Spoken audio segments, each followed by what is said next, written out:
As Paul wrote the letter to the church in Philippi, he sat in a prison cell knowing that he would most likely never be released to freedom, knowing that his life would be taken from him while he sat in chains.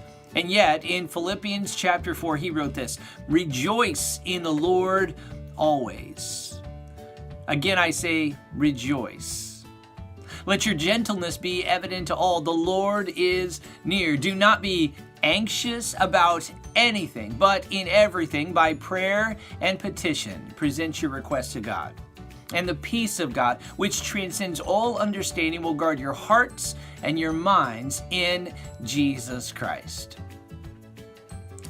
So he wrote, rejoice in the Lord always. You see, joy is a funny thing because we as Christians are called to be joyful always. And we have every reason to rejoice, to be filled with joy, for we know the truth of Jesus Christ. And yet so often we lack joy. I wonder, why is that?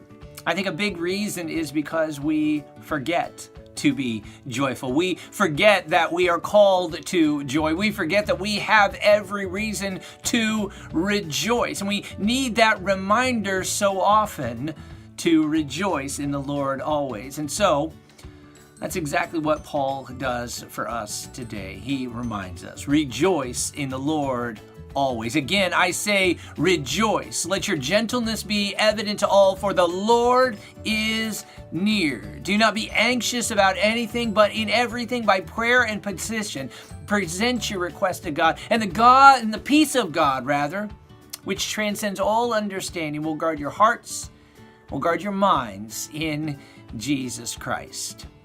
Walk in that truth today, friends.